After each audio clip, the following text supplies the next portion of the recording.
Okay. It is 12:30, and before we get started today, I did want to ask about something. So every time I teach this class, I always do a session at some point outside of class on things you should know or be thinking about with respect to applying to graduate school. So for those of you who are thinking about going to graduate school in psychology, and perhaps particularly useful for those planning to go to graduate school in psychology but not in clinical psychology, which I know less about, there's a lot of information that's useful to have just in terms of knowing what you're getting into, but also in terms of knowing what you need to do to be successful at applying when you do apply. So we're starting to run out of time this quarter, and so I want to schedule this for sooner rather than later. Okay, thank you. My TAs always pay me.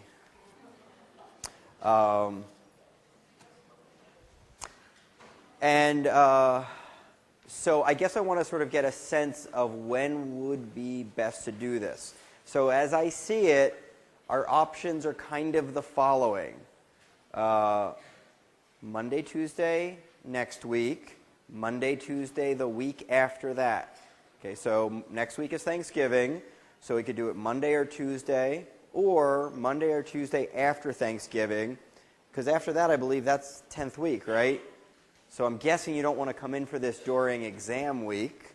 I wouldn't mind doing it then, but I'm guessing for all of you, you'll have other stuff to be doing. And so the options are Monday, Tuesday, maybe starting at 5 or 6 p.m.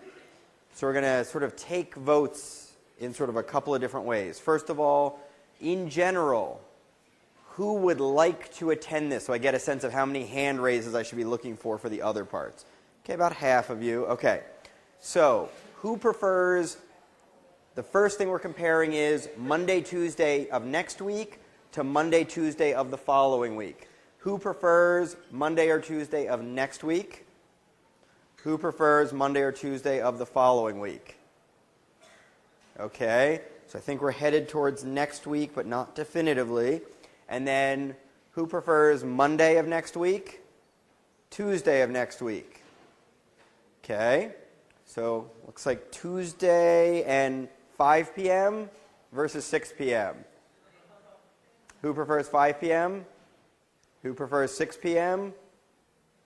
Okay, about even. Okay, so I'm going to see what they can give me. I don't have complete control over this, but I will see what they tell me they can do, and then I will get back to all of you. And previously, I've been able to get that podcast. If it's in here, I presumably will also be able to get it video podcast. I'm not sure there's any benefit to actually seeing me talking about going to graduate school because there's no slides or anything. But I think for getting an audio podcast, that just requires me to make sure I get the mic for whatever room I end up reserving, and I think they can usually set that up. Okay. So we are beginning to talk about attribution today. Actually, we will begin and finish talking about attribution today. We already started at the end of last class when I showed you videos of the fighting triangles and the very, very sad IKEA lamp. Or actually, the happy IKEA lamp and the sad lamp from some other place that was out on the street being neglected. Okay. This ad was made by Spike Jones, who just did Where the Wild Things Are. This is back, I guess, in his commercial making days. And the key thing is that when you watch these commercials, right, you almost can't help but sort of see these inanimate objects, these non-living objects, in terms of their mental states, their thoughts, feelings, desires, goals, personalities, all these things that we think are psychologically related to someone probably, residing largely in the brain, okay, but that you never directly observe. Okay, so certainly, when you're looking at those triangles and circles, you didn't see personalities. You didn't see goals and intentions. Okay? But the truth is that you never see those things when you look at other people either. Right? You never see an intention. You've never touched a belief. They are things that we assume other people have because we know that we have them. And so we infer these invisible psychological entities from other people all the time. And one of the fundamental insights here is if we can get it so wrong where we automatically infer mental states of triangles and lamps, just think about how wrong we might get it when we're dealing with actual human beings who really do have thoughts, feelings, and desires, but for which those thoughts, feelings, and desires are really no more visible than they are for triangles and lamps. Okay, so it's natural to describe the movements of other people and of triangles and lamps in terms of intentions, desires, and affective or emotional states, even though you never actually see them. Okay? But we want to understand these things. We know people have them. We want to understand what they are. Okay? And we can start from sort of what would be reasonable to infer. Okay? Not necessarily what people do, but what might be a sensible thing to do. And so what might be reasonable is if you knew something about a person's traits, their personality, their dispositions. Those are all interchangeable words, and I'll use them interchangeably throughout the lecture today. Traits, dispositions, personality, enduring ways that a person is. Are. Enduring ways that a person are. That's not right either. In any event, the key thing is it's your personality regardless of which way I talk about it. And if you have a particular personality, that personality probably means that you're more likely to be in psychological states associated with that personality. And if you're in certain psychological states, those states may dispose you or predispose you to form certain kinds of momentary intentions for what you're going to do, what you'd like to do, which may result in behavior. So you've got these very broad things like traits, and then if you know those, you can sort of narrow in to get to the narrowest specific thing, a particular behavior. So just to sort of give this sort of a clearer form, if you imagine a generally angry person, that's a trait. They're probably more likely to be in an angry state, because that's kind of what it means to be a generally angry person. And so someone who is in an angry state is more likely to respond to something in particular with the intention to do something hostile, which then makes them more likely to actually do something hostile.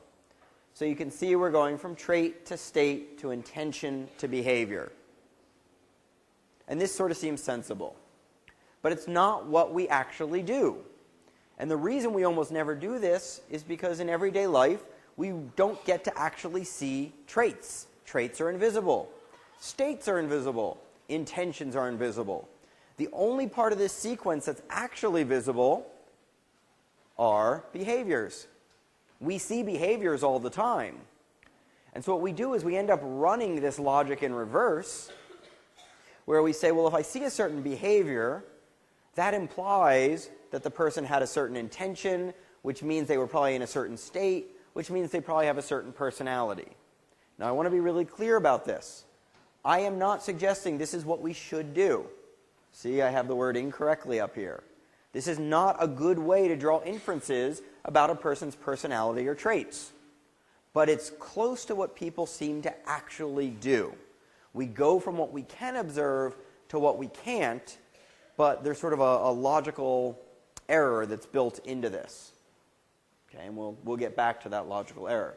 So essentially, you could read this sentence in reverse, and that's what we tend to do. We see someone showing hostile behavior. We then infer that they probably had a hostile intention, were in an angry state, and probably are an angry person in general.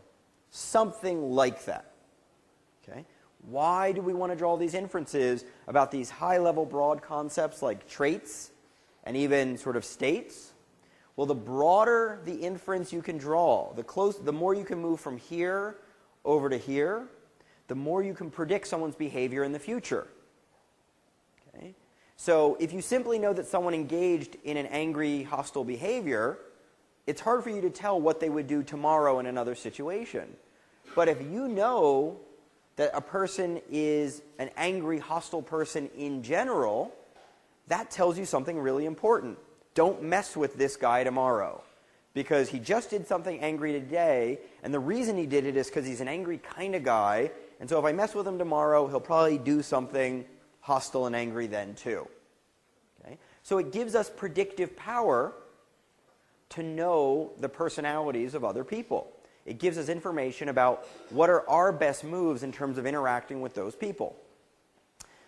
It's also, I used to always teach this, and I would talk to my wife, Naomi, about this, who's a social psychologist also, and she was like, that's not why I want to figure people out at all. That doesn't make any sense.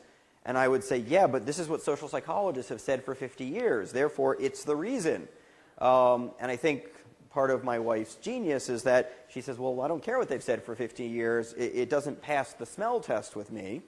And I do think it's a very important thing that we do want to sort of understand others to predict them. But she said, well, I always want to understand others because I want to be able to empathize with them. I want to be able to sort of share their experience and kind of know what they're going to be going through, not so that I can predict their behavior for me, but so that I can sort of be there for them. And that's not in any of the textbooks that I've ever seen, but I think it's probably a really big part of why people want to understand others. Part of it is to sort of protect ourselves and know what's going to be a good move to take with different people. But part of it is just to understand other people and to know what life's going to be like for them, maybe so that you can help them. And now that I have a 2-year-old, I really, really understand that, because whether my 2-year-old is kind of shy or outgoing determines for me whether I want to take him to sort of certain kinds of things, on Saturday afternoon, or other kinds of things in terms of what I think will make him sort of happiest or, enjoy things the most. So it's not just about being able to predict and control the other person kind of for your own motives. Yeah. Isn't that also related to shared reality? Yep, it's absolutely related to shared reality, which we talked about before. Yep, absolutely. Okay, so what we're going to spend the next chunk of time on is how we actually go about making attributions. These are very generic stories, and neither of them really describe what we really specifically do. So to start to dig into this, I want to ask a very simple question. Okay. What causes a golf ball to roll? Don't shout out an answer. I know it's tempting. Okay. What causes a golf ball to roll? Okay, I want someone to raise their hand and give me their answer. Its shape. The shape of the golf ball causes it to roll. Okay, what other answer could we give? Someone has to hit it. Okay, so these are the two classes of explanations we typically give when someone asks a question like this. Okay, and so we focus on what are referred to as dispositional factors, enduring characteristics of the thing, in this case the ball. And so the first answer was the ball is round. Okay, so the shape of the ball is round. That's critical for it being the kind of thing that can roll. But then we also tend to come up with situational factors. Someone had to apply force to the ball, typically hitting it with a golf club. Okay? Now these two answers aren't mutually exclusive. Of course they go together. Most of the time you need someone swinging a golf club and you need the ball to be round together. Someone hitting a golf club against a cinder block, well, that's just not enough. And a ball just being round sitting on the ground, that's not enough either. So it's the two things together in most cases, although if a ball is sitting on a hill, maybe it'll start rolling without the golf club. But the key thing is, there are these two kinds of explanations we could give, and even though both are at work when a ball is rolling, most people tend to think of either dispositional or situational factors. Our mind tends to lock onto one or the other, and then that's just our answer. Okay, and I think with a golf ball, we might be more inclined to come up with both, but when it comes to other people and making sense of them, it turns out that we're much less likely to do that. So let's ask another, only slightly more interesting question, I suppose. Why did Joe kick Fido? And for those who don't know, Fido's a dog. Okay. Why did Joe, a human, kick the dog? Well, again, we can come up with these same two types of explanations. We can come up with dispositional factors. So Joe has a bad temper in general, and so there he is kicking his dog again. Okay. On the other hand, there's also situational factors. And again, my computer is doing really funky things here. So over here, it says Fido just bit Joe. Okay, so if Fido just bit Joe, that would be something in the situation that now caused Joe to kick Fido. Maybe he's trying to get Fido away from him so that he doesn't get bit anymore. Okay? So that wouldn't be something about Joe's personality or his dispositions or his traits. That would be something about the situation, the dog biting him.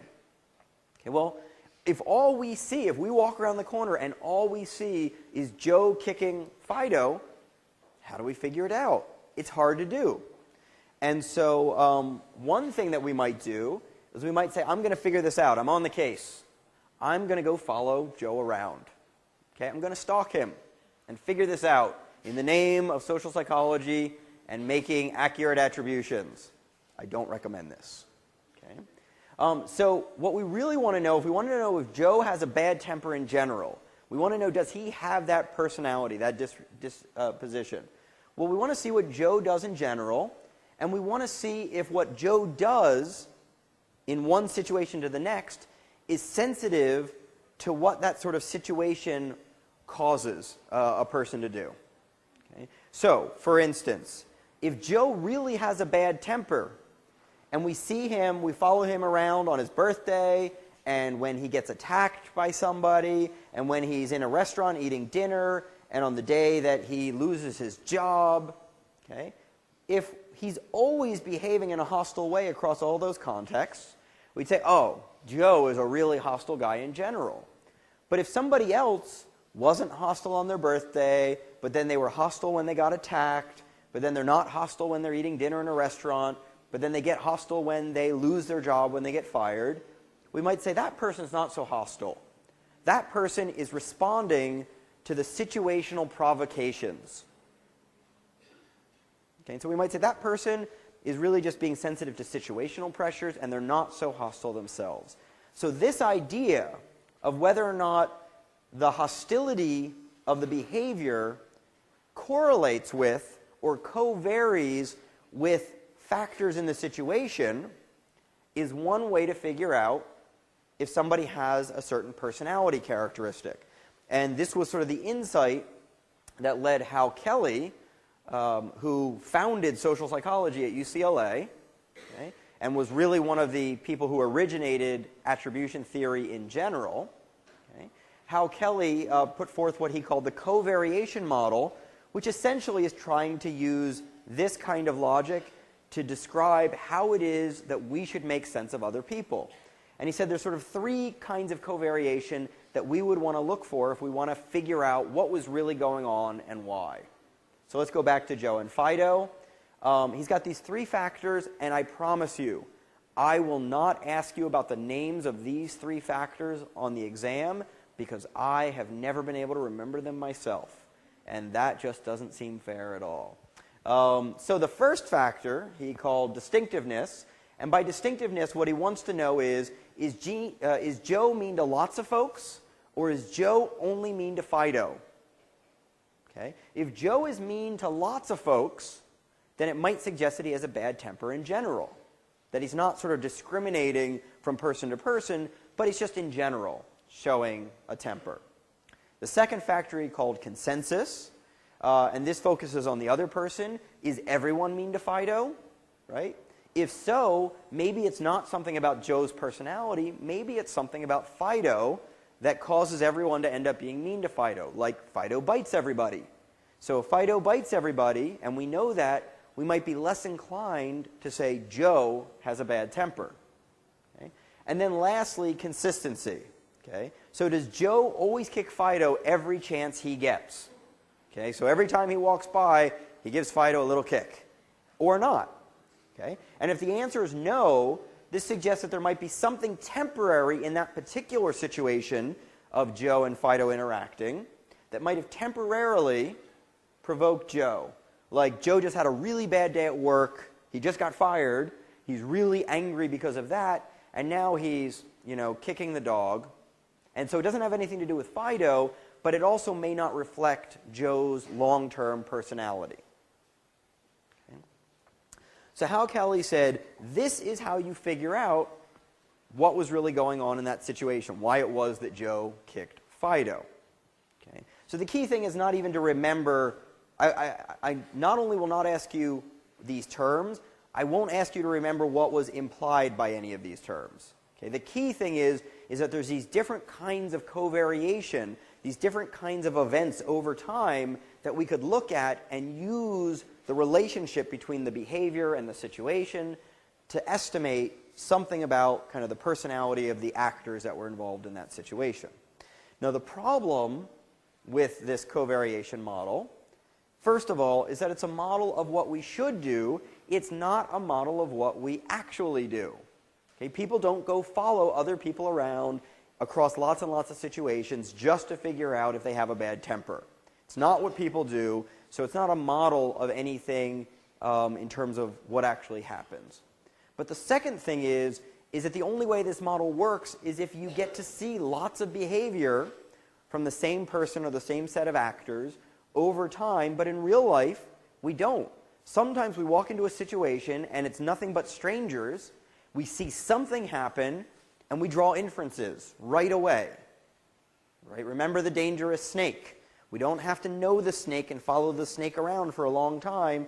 We see the snake, and at the same time that we see the snake, we are inferring automatically, instantaneously, that it is dangerous. So we're talking about something kind of similar here. So this was Hal Kelly's model.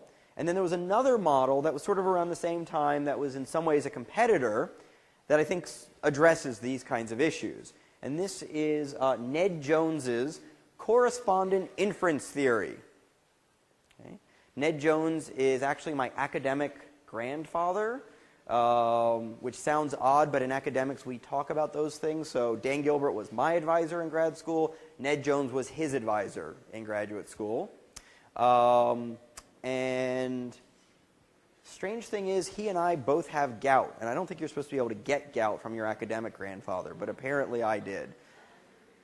In any event, correspondent inference theory, which is a horrible name for a theory, but I'll try to make clear why he called that in a couple of minutes. He said we draw attributional, we make inferences about people, we make attributions about people when we see a single behavior. I mean, sometimes we do it from more behaviors, but we have to be able to explain how people do it from a single behavior and how they should do it effectively from a single behavior. And so he put forward this kind of algebraic formula to explain sort of the factors that go into explaining behavior. He said, and this is conceptual, it's not real algebra, it's not real math, but he said behavior is essentially a combination of two factors, dispositional and situational factors. Those two things together kind of sum to cause the behavior we see. So someone can engage in a specific hostile behavior because they're very high on hostility as a personality characteristic, or because some situational provocation caused them in that moment to behave in a hostile fashion, even though that's not their personality. Okay, so these two things kind of sum together, and so conceptually we can imagine that if a behavior is somehow rated as a 75 on a 100-point scale of hostility, and I'm just making this up, this is really just conceptual, it's not real math here, then we can say the dispositional hostility and situational factors provoking hostility kind of have to add up to 75 to explain that behavior. Okay? And so what he suggested is we can take this formula and we can sort of apply algebra to it, and we can solve, right, for another factor. So B equals D plus S, behavior equals disposition plus situation. We can solve for the D. And we end up with D equals B minus S. In other words, dispositional hostility roughly corresponds to the strength of the behavioral hostility minus the strength of the situational provocation towards hostility. Okay. So, if you've got a 75 on the behavior and you've got a really strong situational provocation, like a 75, then that tells us the amount of dispositional points we should be assigning to this person is 0, roughly. Okay, it's conceptual. Now, one of Ned Jones's big insights is that unlike Hal Kelly, he doesn't think we have to go following people around to figure out kind of how this person responds to lots of different situational pressures. One of his big insights is that we already know what the S is. As soon as we see the behavior, we know what the S is. Because we all have a shared database of knowledge about how situational pressures work. Okay? So we all know that when you're in the library, the situational pressure is to be quiet. Okay? We all know that when you're running in a race, the situational pressure is to go fast. We already know what the situational norms are without having to go follow someone around from situation to situation. Okay? So he talked about these as situational constraints. The situation constrains our behavior or provokes our behavior. Okay? And we all share knowledge of social norms and how they work. And as a result of this, we don't have to go stalking people to see how they'd behave in lots of different situations. Okay? We already know what's relevant in a single situation. So, imagine you see someone in the library, okay, and they're being quiet. So the behavior is like 100 on quietness, and the situational pressure is 100 on the quietness norm. There's a strong pressure to be quiet in the library.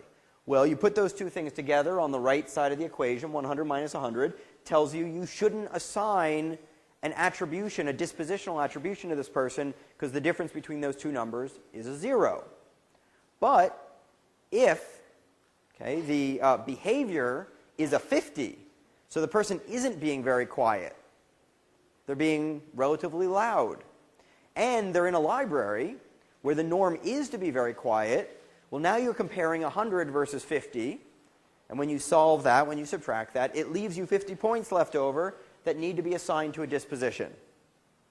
Okay? So the greater the discrepancy between kind of the strength of the behavior and the strength of the social norm or the situational pressure, the more we are justified in making an attribution to the person's personality.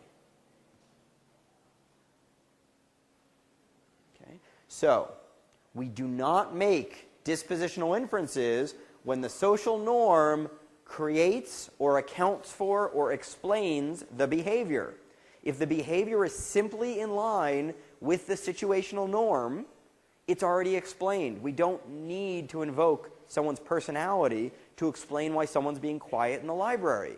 We know why people are quiet in the library. It's not because they're quiet people. It's because they know the norm that you're supposed to be quiet in the library.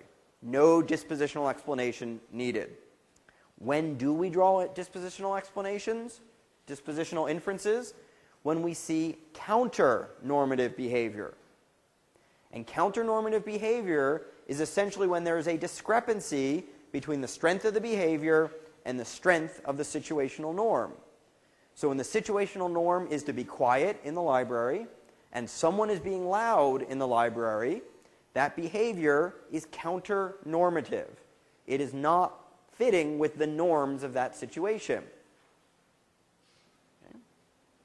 And so when you see counter-normative behavior, even when it's just one instance of counter-normative behavior, it implies a correspondence between the behavior that you've seen and the target, the person that you're looking at, their internal dispositions. So somebody being loud in the library is more likely to be a loud person in general than someone being quiet in the library. But somebody being loud at a concert is not necessarily more likely to be dispositionally louder than someone who's quiet at a concert. They might be, but there's less of a strong norm there for whether you personally should be loud or quiet, and it's okay to be loud at a concert. It's okay to be quiet, too. There's no strong norm there of what you have to do. Okay? But when there is a norm and the person is violating that norm, okay, then we are justified in drawing a dispositional inference. So if B is stronger or really just different from the situational norm, from the situational provocation, then it suggests that there is a disposition at work. Okay, now, I want to tell you about the classic study that Ned Jones did to explain, to look at this phenomenon. Oh, and before I do that, correspondent inference theory. Correspondent inference has to do with what's right here. Okay? If you see counter-normative behavior, then you are justified in assuming, in making the inference, that there is a correspondence between the behavior and the personality. So if you see a hostile behavior and it's unprovoked by the situation, you are justified in inferring the corresponding personality characteristic. So the corresponding personality characteristic to a hostile behavior is a hostile personality. Okay? So his theory is about when it is appropriate to infer the corresponding personality from the behavior that you're observing. Correspondent inference theory. Yep. Right. We're going to get to that. Yeah, we'll definitely get to that in the next 4 minutes. Yeah. No, it's a good thought to have at just about this time. So, he did this very famous study that's often referred to as the Castro study. Okay, this is one of the probably 10 most important studies in the history of social psychology. You might want to know it, say on December 4th. In this study, subjects were asked to read essays that had ostensibly been written by other students.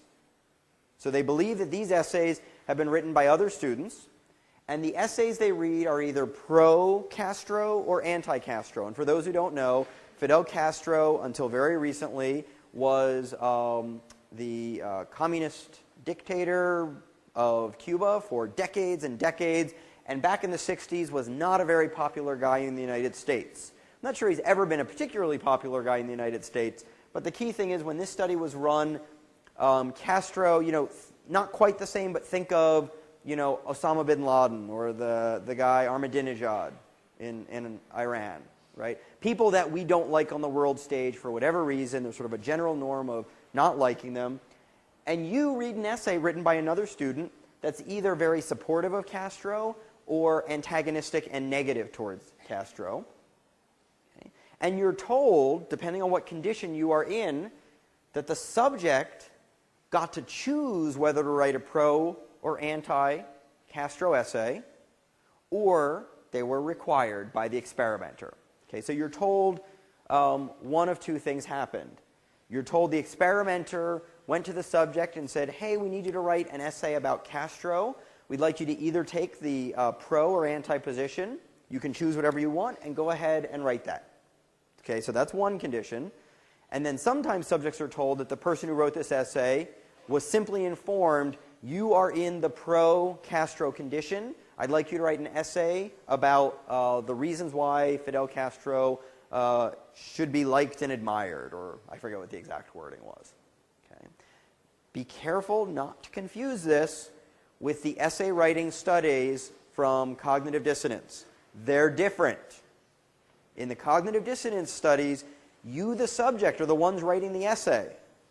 Not so here. Here, when we're talking about attribution theory, you're looking at an essay that was written by someone who you are either told had a free choice of what to write, or are told this person was just informed and required to write either pro or Castro. They didn't have a choice in the matter.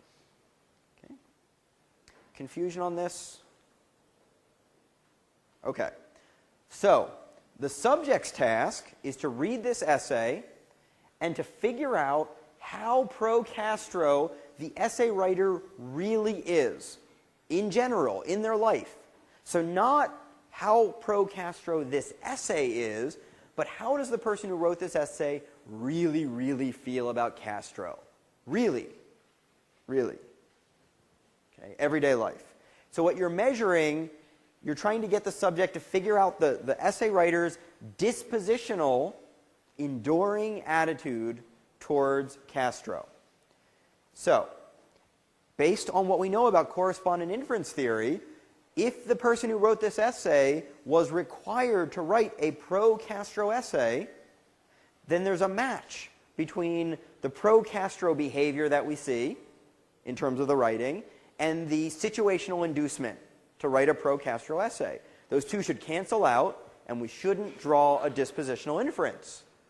On the other hand, if you're told that this person freely chose to write this pro-Castro essay, then we say, well, they chose to do it. There was no situational pressure. This person must really be pro-Castro. Okay.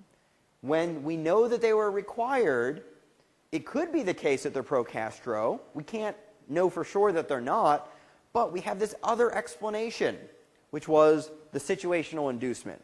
And when we know the situational inducement would cause this behavior, we shouldn't go drawing the dispositional inference. So this next slide shows these predictions in a sort of graph form. Okay? So these are Jones and Harris's predictions. This is not what they found. This is what they were predicting. So I want to orient you to this figure. On the y-axis, we have how pro-Castro do you think the writer of this essay is? Okay? So high scores, this is from 1 to 100. And so 100 would be you think this person is the most pro-Castro person in the world. And 0 would be you're the most anti, or the writer was the most anti-Castro person in the world. This is subjects who were freely choosing what to write, subjects who had no choice and were required. And then the red line are folks who actually wrote the pro-Castro essay, and the green line are the folks who actually wrote the anti-Castro essay. Of course, there's no actual students who wrote essays. Right? There's 2 essays that were made up by the experimenters. So the essays used here and here are identical. The only thing that varies is whether or not you think someone freely chose to write the essay or didn't have a choice. Okay, so if you knew that they freely chose, then you would say the people who wrote the anti-Castro essay are really anti-Castro. The people who are really pro-Castro, wrote the pro-Castro essay, are really pro-Castro. That's obvious. That's straightforward. Okay? But if they didn't have a choice, I'd say, well, you know, I think in general people in the United States are about a 40. And since these people were forced to write either a pro or Castro essay, I don't really know anything about their true attitude, so I'll just assume it's the same as the typical Americans, and I'll give them all a 40. Okay? In the absence of knowing anything about this particular person's dispositional attitude, what you should assume is that their attitude is about the same as whatever group they come from, in this case, Americans. Right? So if you have a base rate knowledge, a basic belief that in general Americans would give would be pro-Castro at a level of 40 out of 100, so more negative than positive, then that's what you should assign to someone that you know nothing about. And if someone was forced to write an essay, you don't know anything about their true attitudes. Okay? So this is what they predicted would happen. What actually happened was this. Okay? So these 2 points here are significantly different, but according to correspondent inference theory, they shouldn't be. According to correspondent inference theory, these 2 should be identical, because you should say, I know nothing about their dispositional attitude because they were forced to write whatever essay they wrote. What this means, what this implies, is that subjects who were reading these essays largely ignored whether or not the person who wrote the essay freely chose to write the essay or was required to write the essay. Okay? Now, did they ignore it 100%? No. This line, this dot here, is a little bit lower than that one. And this dot is a little bit higher than that one. So the person who was required to write the pro-Castro essay is seen as a little bit less pro-Castro than the person who freely chose to write the pro-Castro essay. But they're also seen as a lot different than the person who was forced to write the anti-Castro essay. So it's like these people have a gun to their head saying, you have to do this. And if someone had a gun to their head, you'd say, I shouldn't believe anything about what just came out of their mouth. They had a gun to their head. But what this suggests is, nope, we ignore the gun and assume that that person really does, to some extent, believe what they were writing, even though they were required to take the position they took. Okay? So, the big insight here is people ignore situational factors when they're making sense of other people's behavior. Not 100%, but like 90%. And forget the numbers. The key thing is we largely overlook the impact of the situation on other people's behavior. Okay. Remember, we talked about day one, situations are invisible. So that was your point. That was your question. Situations are typically invisible, and so it's hard for us to take them into account. But here, subjects are told about the situation explicitly. It's not invisible, but it's ignored. The situational pressure is, largely speaking, ignored here. So what this means is Ned Jones's beautiful correspondent inference theory is wrong. Okay, this is a rare event in the history of psychology, when someone puts out a theory that's beautiful and elegant and then gets famous for showing that theory is wrong. Okay? That's really good science, but it almost never happens. So he put forward correspondent inference theory, which is almost exactly what we don't do. And so his theory has been largely forgotten. But what has been remembered is not correspondent inference theory, but the correspondence bias. Okay? So that's the upshot of this, is that we tend to assume there is a greater correspondence between the behavior and the disposition or personality factors than is truly warranted given the situational pressures. Okay? So we assume there is more of a correspondence than there really than we're really justified in saying. Okay? So that's why it's called the correspondence bias. Lee Ross, who we've heard about many studies from him already, he renamed this in 1977. He renamed it the fundamental attribution error. Okay? The fundamental attribution error. He says this is the primary, basic social mistake that we make constantly, every day, in every context. So it's fundamental. The fundamental attribution error. Sometimes people just call it the FAE, fundamental attribution error. Okay? And this is the name that's mostly stuck. Even though he didn't do the studies to develop it, this is the name that has kind of stuck, the fundamental attribution error. Okay? So what is this error, or the correspondence bias? It's the tendency to make dispositional attributions from observed behavior, even when situational influences can account for the behavior. So if correspondent inference theory said this is the right formula, human beings, in fact, do something more like this. They just ignore this part altogether, most of the time, and they just act as if these two things are equivalent. Hostile behavior means hostile person. I don't need to know about the situation. This is what we do most of the time. Okay, so we're no longer talking about what people should do to draw accurate inferences.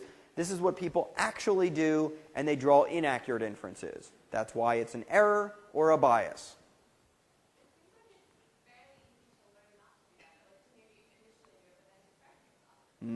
Yes, it seems like it would be awfully easy to correct yourself.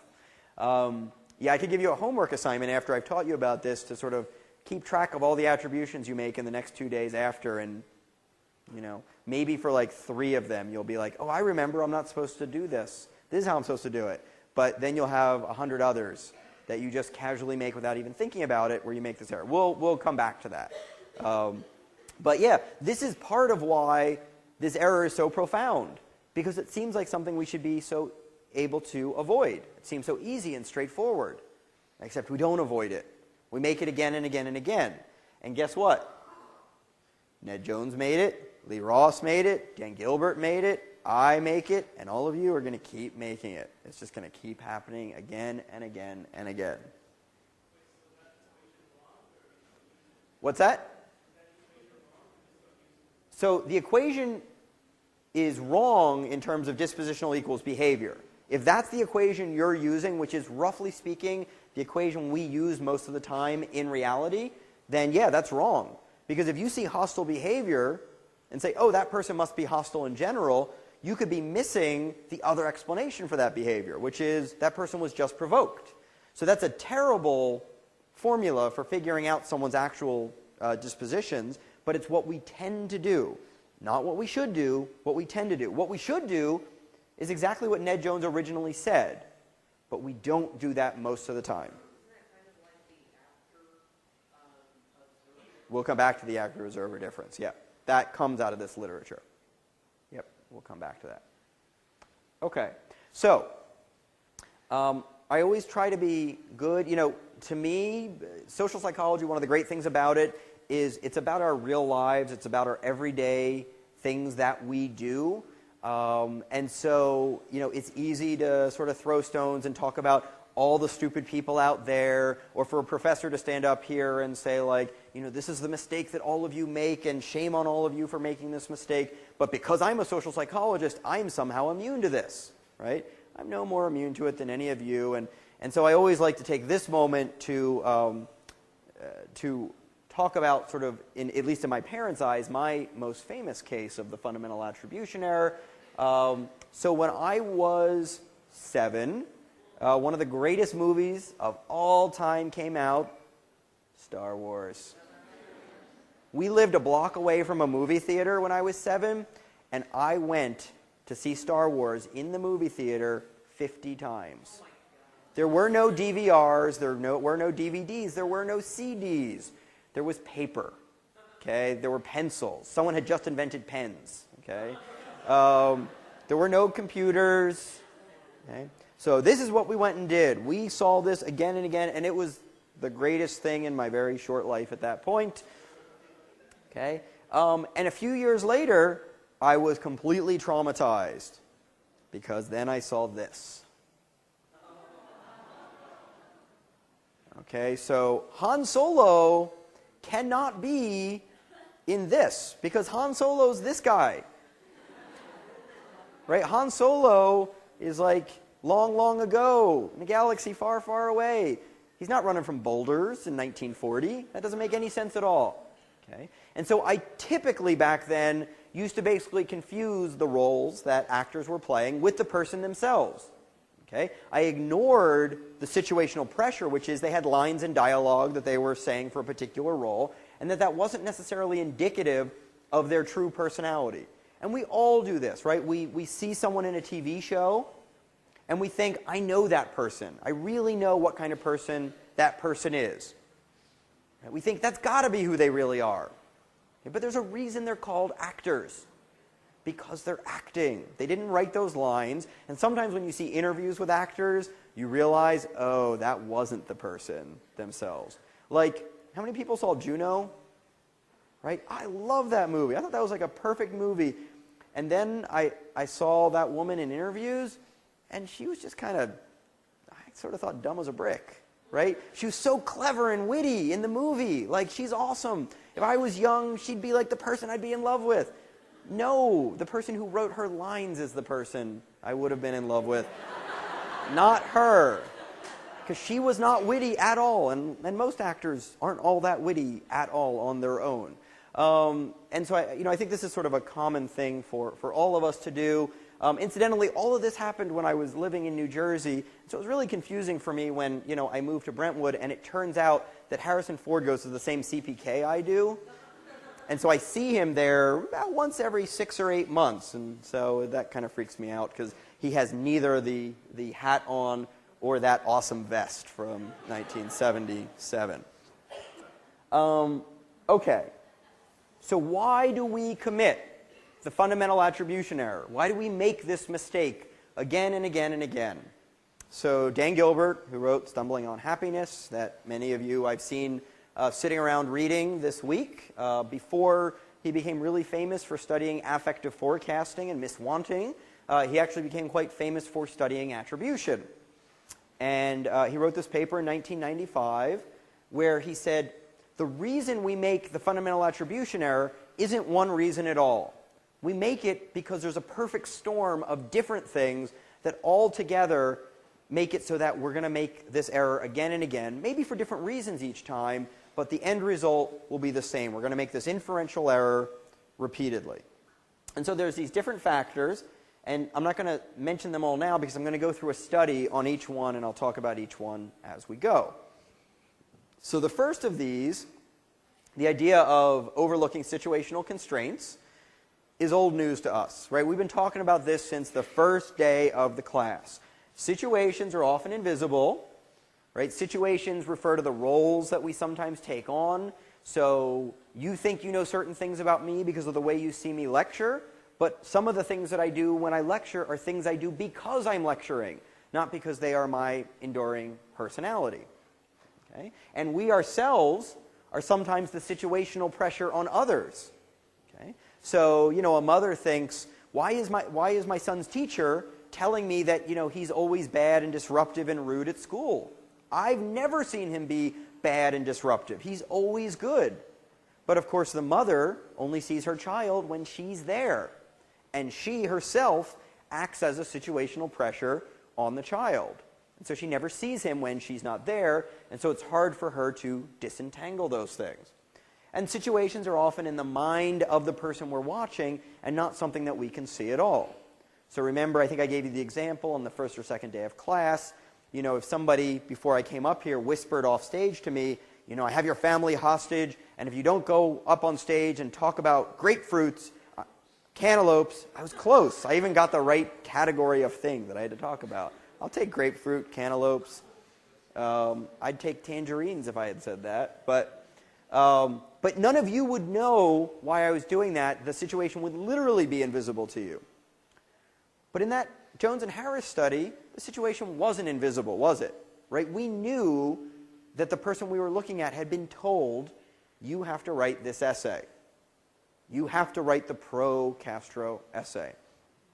So a second explanation is that even when we know that a situational pressure might be present, we often have inaccurate theories of the situational influence. That is, we have some sort of personal belief about how strong that situational pressure really is and how much it would really affect someone's behavior. And it turns out that a lot of times those theories are crap. Okay? We often have terrible theories, and if you're reading affective forecasting this week, you know that in many ways we have lousy theories about how we ourselves will feel at some point in the future. If we get exactly what we want, we often don't end up enjoying it at that point the way we thought we would. Okay? So here, this is about sort of inaccurate theories we have of different situations. And Sherman in 1980 did a study where he was sort of basing it on other work that had been done at the time. And what he did is he found people, let's talk about the counterattitudinal essay. He said, okay, I'm going to ask all of you, if you were in an experiment and the experimenter said to you, I want you to write an essay in favor of raising tuition, okay, which is particularly appropriate today.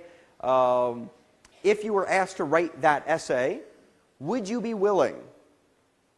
Okay? And when people were asked, would they be willing to do something that went against their norms and beliefs, only 30% of them said, yes, I would write that essay.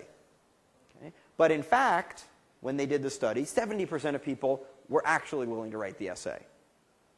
Okay? So these folks have a bad theory of how much the situational pressure would affect them. And that bad theory is then what they use to make sense of the other person. So they think, I wouldn't write a counterattitudinal essay, or if someone asked me to call someone up and sing on the phone to them, people say, I wouldn't do that. But then when you're actually in the study, people do it. Okay? People will do almost anything an experimenter asks them to do, but we don't believe we will in the abstract. We believe that the situational pressure won't be that strong and I'll be able to stand up to it easily. I won't do it. right? And you can think back to the Milgram study and how that same idea is relevant there as well. So people have bad theories, okay, of how the situation is likely to affect them or other people. And if you have a bad theory, if you think the situation might apply some pressure but not that much, you're going to end up with the wrong attribution. Okay, the third factor he talks about is salience. Okay? And this one, and we talked about this a little when we talked about objective self-awareness. Okay? It turns out that the fundamental attribution error is something that we primarily make when we're looking at other people, but we don't make the fundamental attribution error for ourselves. Okay? So when we look at someone else showing up late for a meeting, we say, oh, what's wrong with that person? Why are they late? They just don't care very much. They're not a very professional person. Okay? But when we're late for a meeting, all we're focused on is the fact that there was traffic on the 405, right? Or, coming in here, someone stopped me who needed something from me, and I had to stop for 5 minutes to talk to them.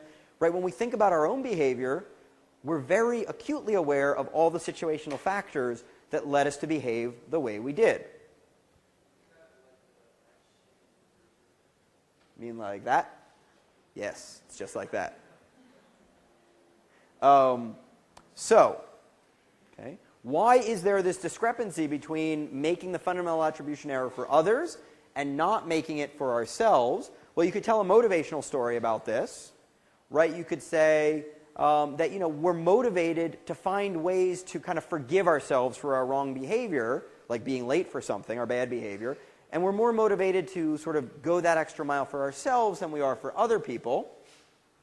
Okay? But we're also more directly aware of how situations are influencing us. Situations are somehow less invisible when there are situations than when there's someone else's. Okay? And so salience has to do with what sort of attention getting. What are we focused on perceptually, psychologically? What jumps out at us? So, just to give you because some people I know have trouble with the word salience. If you went into a room, okay, and there were, 50 people who were 5'8" and one guy who was 6'4", he would be salient. He would be the thing that grabbed your attention. If you went into a room and there were 30 people wearing blue shirts and one person wearing a green shirt, the person in the green shirt would be salient. It would capture our attention. Okay, so that's what salience means and refers to. And the idea is, from the actor-observer difference, is that if this is you and you're interacting with someone else, right, for you, them as a situational pressure on you is very salient. Okay, the thing that's salient for me is not my own behavior as I talk to you, but your behavior and the way it might be affecting me and making me comfortable or nervous or whatever it is. So, when I'm trying to understand why I'm a little bit nervous, I think about what I was just looking at, you. You made me nervous. But when I think about what makes you nervous, right, I'm unlikely to think about me because I don't see myself. I'm busy being myself. I don't see myself at the same time. And so when I see you acting nervously, well, that's just you. That must be your personality. I don't see anything else affecting you. So for me, I see what's affecting me, but I don't see myself affecting you. So this could help explain the discrepancy between making the fundamental attribution error for others more so than we do for ourselves. And so this is where, I think there's a slide missing here, or a part of a slide missing here, unfortunately. Yeah, it's just missing. So the key thing is, this is kind of how much of a fundamental attribution error we make. And when we have our normal perspective, we make it for other people but not for ourselves. And then if you watch the videotape from the other person's perspective, basically these two bars are supposed to reverse here. So you get a small red bar and a large white bar, yellow bar. So we make the fundamental attribution error more for ourselves when we are watching a video of ourselves. Okay? And then we make our own behavior the thing that's salient to us. Okay, so our visual perspective can adjust how much of a fundamental attribution error we make. And this is referred to as the actor-observer difference or actor-observer effect. And we already talked about it in the context of objective self-awareness. Okay, so the last major explanation is actually the thing that Dan Gilbert initially got famous for. And it's probably the study that most got me interested in thinking about automaticity and control, which is obviously, I think, a big factor in social cognition. So that's Dan. And yeah, it's funny, when he was doing these photos, I think this photo might be on the Stumbling on Happiness jacket, his wife took 2 pictures of him with the exact same expression, but one, he took off his glasses because he really liked how the bottom of his face looked here. And so at one point he was thinking about putting a photoshopped picture of himself taken from 2 different times, but ultimately he went back to putting the glasses on. But the key thing is he created what he referred to as the sequential operations model, staying in the tradition of Ned Jones and not obvious intuitive names for theories. Sequential operations model refers to the fact, according to Dan Gilbert, and lots of evidence supports this, that the attribution process is a 2-step process that unfolds over time. It doesn't happen all at once. He says there's something that happens first, and then something else that happens second. So there's a sequence, hence the sequential operations, sequential mental operations. And what he suggests is that when we see a lot of the things we've been talking about, our initial automatic response is to make the dispositional attribution. Okay? So we see someone pushing someone else, being hostile in their behavior, and we automatically draw a dispositional inference, the correspondent inference, that this person is hostile in general. That's their personality. And then he said, under certain circumstances, we'll engage in a second mental operation called situational correction, which means we will then think to ourselves, hey, wait a second, maybe that person isn't so hostile in general. Maybe the reason he's being hostile right now is because that other guy just pushed him right before. Okay? So it's only in this second step that we think about the situational factors, according to Dan Gilbert. Okay? So initially, we all make a big whopping fundamental attribution error where we infer the disposition from the behavior, and then, under the correct circumstances, we will correct and adjust that initial attribution to take account of situational factors. Okay. Okay. So, when we hear that someone won a spelling bee, we automatically infer that they're smart without hearing anything else. It's just an automatic response. But there's a second step where if we are motivated to really be accurate, and if we're not under cognitive load, or what Dan Gilbert called cognitive busyness, okay? If you are not under cognitive load, then you will correct the initial inference that this person's really smart using relevant situational information, but this takes effort. Okay, to put this in the language that we've used before, this is pre-reflective, this is reflective conscious thought. Okay, the initial attribution, pre-reflective, it just happens spontaneously, automatically, but then reflective conscious thought is needed to correct that. Okay? And so, for instance, let's say we knew that the person in the spelling bee was 15 and everyone else in the spelling bee was 9. Okay? Right? So what was the Adam Sandler movie where he goes back to school and wins the 3rd grade spelling bee? Billy Madison, right? One of the greatest movies of all time. Maybe. I liked it. Anyway. So in that one, right, the idea, according to this theory, is that you would initially automatically infer, person wins the spelling bee, they're smart, but if you're motivated and you're not distracted and not cognitively loaded or busy, okay, then you would say, wait a second, maybe that guy's not so smart because he just beat out people that should be easy to beat. The situational pressures are sort of too easy there. Okay, and so that's why he won. Or right? So that's the Billy Madison situation. You can also take the Doogie Howser situation, where the guy who wins the spelling bee is 9, and everybody else in the spelling bee is 18. Okay? Then you would initially say this person's smart, but as you thought later about the situational factors, you'd say, well, wait a second, this guy won when everybody was that much older and presumably more educated. That means he's even smarter than I initially thought. So we take our initial dispositional attribution and we adjust it as we think more thoughtfully about the situational information, the situational pressures. Okay? So a lot of the time, the reason you might get a fundamental attribution error is because people are walking through their day not terribly motivated and distracted thinking about something else. And so if you're cognitively busy and you're not terribly motivated, you're just going to go to that first step of behavior equals disposition. And you're not going to correct it because you're not motivated to. If it's a two-step process and the second step requires effort, maybe you just never get there.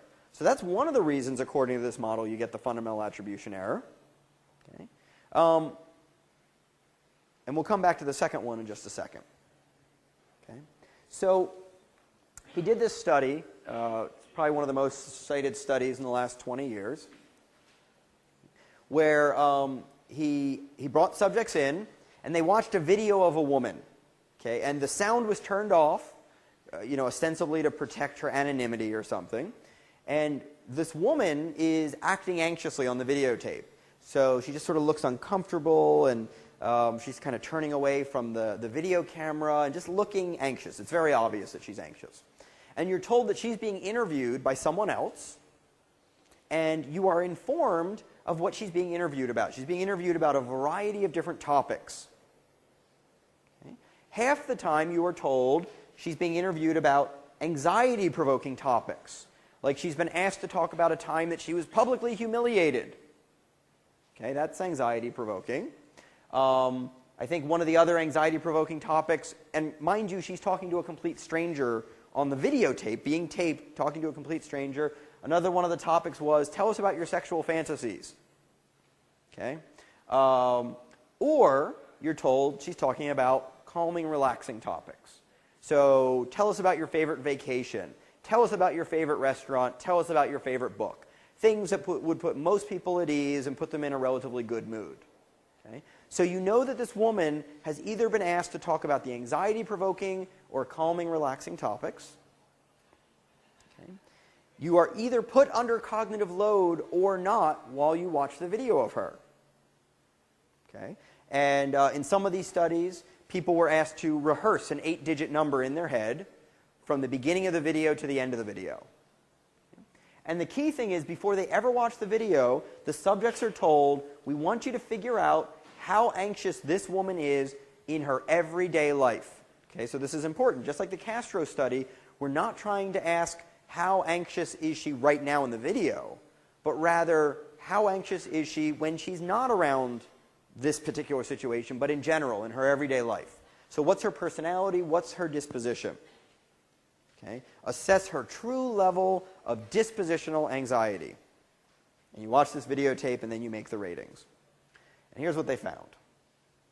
Okay? People who were under cognitive load, people who were cognitively busy rehearsing that 8-digit number, it did not matter. Sorry, there should be a green label here that says calming.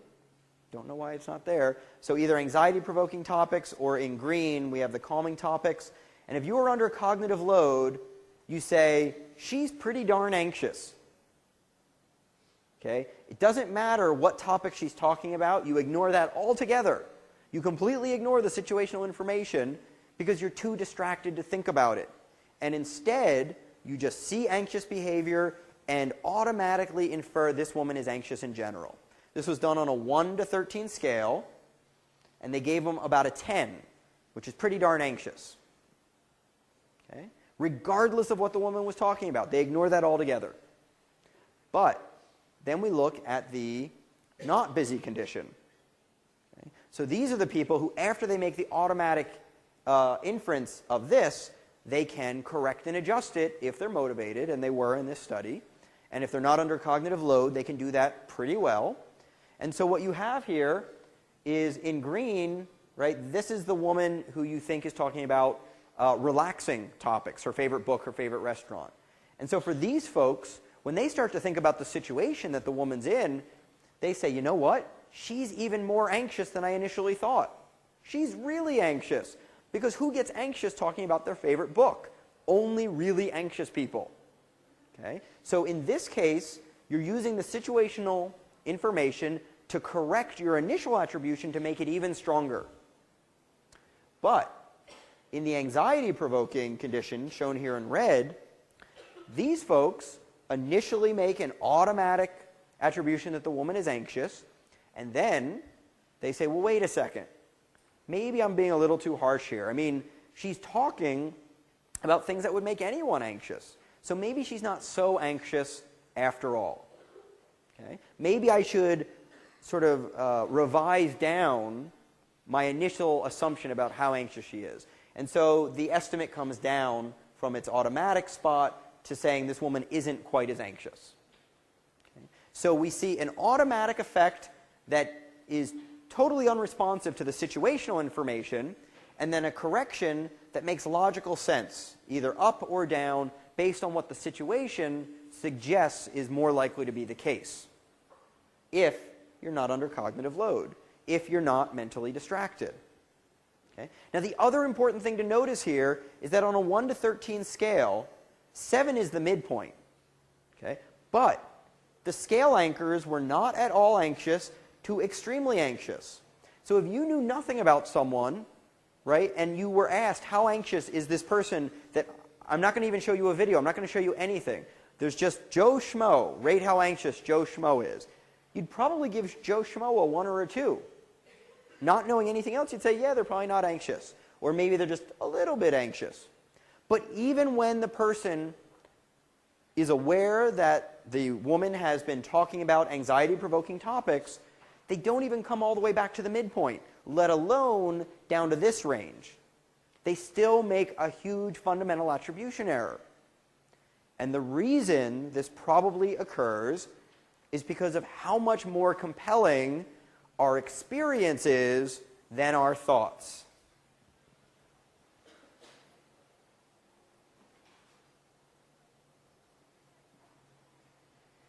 And what I mean by this is that this is responding to what you see. And what you see is reality. It is compelling. It's hard to look at reality and say, maybe that's not reality. This is all about what you think. And we believe our thoughts are mistaken all the time. I've never seen blue when it was really red. Okay? I see correctly, at least I believe I do. Right? This goes back to situational construal and naive realism. The things I see and experience are reality for me, and there's really no way to get me to change my mind. But my thoughts, they're just thoughts, right? I have lots of thoughts. I have 100 thoughts a day that are wrong, so why shouldn't this one be wrong? So we don't give them as much weight. So we start by saying, wow, this woman's anxious. And then we say, well, maybe she's not quite as anxious as I thought. But I don't go back to saying, maybe she's not anxious at all, because I see her being anxious. How could someone behave anxiously if they're not anxious at all? Well, lots of people behave anxiously if they're not dispositionally anxious at all. But our brains basically just can't handle that. And so we say, nope, if I see anxious behavior, even if I know they're in an anxiety-provoking situation, nope, they're anxious. They're really, really anxious, just not as quite as much as I initially thought. So, just summarize this slide. Under cognitive load, the anxious behavior is taken to indicate the corresponding disposition, the anxious disposition. Without load, this initial attribution is corrected or adjusted, but even when people correct, they still end up making a strong dispositional attribution, and that's because they're anchoring on the observed experienced behavior as a starting point. And we'll have a few more slides left on this lecture on Tuesday, and I will email everyone about setting up the time to talk about graduate school. Have a great weekend.